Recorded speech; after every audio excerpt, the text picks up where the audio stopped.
നല്ല സോഫ്റ്റ് ആയിട്ടുള്ള നല്ല പെർഫെക്റ്റ് ആയിട്ടുള്ള മാഷ്മെലോസിൻ്റെ റെസിപ്പിയാണ് ഇന്ന് ഷെയർ ചെയ്യുന്നത്. അപ്പോൾ അതിന് വേണ്ടിയിട്ട് ഒരു ബ്ലെൻഡറിലോട്ട് അരക്കപ്പ് പഞ്ചസാര, അതുപോലെ അരക്കപ്പ് പ്ലസ് 2 ടേബിൾ സ്പൂണും കൂടെ കോൺഫ്ലവർ ചേർത്തിട്ടുണ്ട്. എന്നിട്ട് നന്നായിട്ട് പൊടിച്ചെടുക്കുക.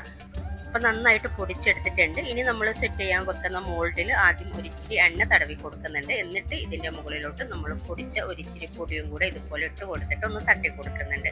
ഇനി വേണ്ടത് 2 ടേബിൾ സ്പൂൺ ജെലറ്റിനാണ്. ഇതിലോട്ട് അരക്കപ്പ് വെള്ളവും കൂടി, ചൂടുവെള്ളമാണ്, അരക്കപ്പ് ചൂടുവെള്ളം ചേർത്തിട്ട് നന്നായിട്ട് മിക്സ് ചെയ്തിട്ട് മാറ്റി വെക്കുക.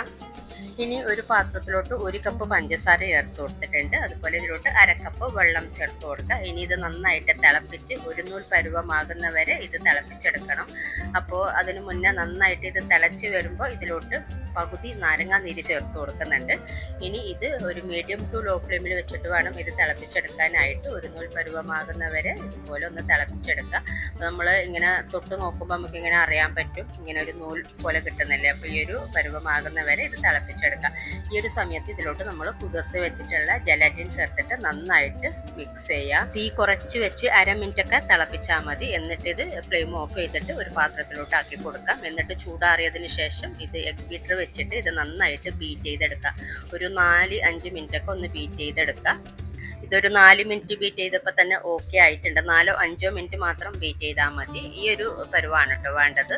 ഇനി നമുക്കിത് നമ്മൾ നേരത്തെ റെഡിയാക്കി വെച്ചിട്ടുള്ള മോൾഡിലോട്ട് ആക്കി കൊടുക്കാം. ഇനി ഇതൊന്ന് ടാപ്പ് ചെയ്ത് കൊടുത്ത ശേഷം ഇതിൻ്റെ മുകളിൽ ഓയിലാക്കി കൊടുത്തിട്ടുള്ള സ്പൂൺ വെച്ചിട്ട് ഒന്ന് ലെവലാക്കി കൊടുക്കുക. ഇതിൻ്റെ മുകളിൽ ഇനി നേരത്തെ റെഡിയാക്കിയ പൊടി എല്ലായിടത്തേക്കും കുറച്ച് വെതറി കൊടുക്കുന്നുണ്ട്. ഇനി ഇതൊരു 4-5 മണിക്കൂർ ഇത് ഫ്രിഡ്ജിൽ സെറ്റ് ചെയ്യാൻ വേണ്ടിയിട്ട് വെക്കണം. അപ്പോൾ ഇതൊരു 5 മണിക്കൂറോളം ഞാൻ ഫ്രിഡ്ജിൽ വെച്ചിട്ടുണ്ടായിന്. ഫ്രീസറിലല്ല, ഫ്രിഡ്ജിൽ വെച്ചാൽ മതി. അപ്പോൾ ഇതിപ്പോൾ നന്നായിട്ട് കട്ടിയായിട്ടുണ്ട്.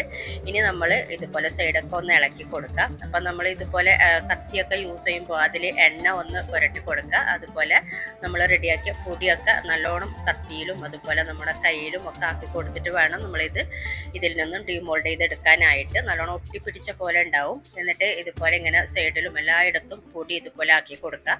നമ്മൾ കട്ട് ചെയ്യുമ്പോഴൊക്കെ കട്ട് ചെയ്ത ഭാഗത്തും ഒക്കെ പൊടി നന്നായിട്ടൊന്ന് ആക്കി കൊടുക്കണം, അല്ലാന്നുണ്ടെങ്കിൽ ഒട്ടിപ്പിടിക്കും. അപ്പോൾ നമ്മൾ യൂസ് ചെയ്യുന്ന എണ്ണ സൺഫ്ലവർ ഓയിലാണ് കേട്ടോ, കോക്കനട്ട് ഓയിലല്ല.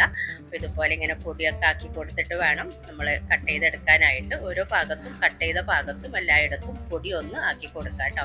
അപ്പോൾ നല്ല അടിപൊളിയായിട്ടുള്ള മാഷ്മെലോസാണ്. ഞാൻ മുമ്പേ ചെയ്യാറുള്ളതാണ് കേട്ടോ ഇത്. അതിൽ നിന്ന് ചെറിയൊരു മാറ്റം വരുത്തിയിട്ടുണ്ട്. അപ്പോൾ നല്ല പെർഫെക്റ്റ് ആയിട്ട് നല്ല സോഫ്റ്റ് ആയിട്ട് തന്നെ കിട്ടിയിട്ടുണ്ട്. ഇതുപോലെ ട്രൈ ചെയ്യാത്തവർ ട്രൈ ചെയ്ത് നോക്കിയിട്ട് നിങ്ങളെ ഫീഡ്ബാക്ക് അറിയിക്കാം കേട്ടോ.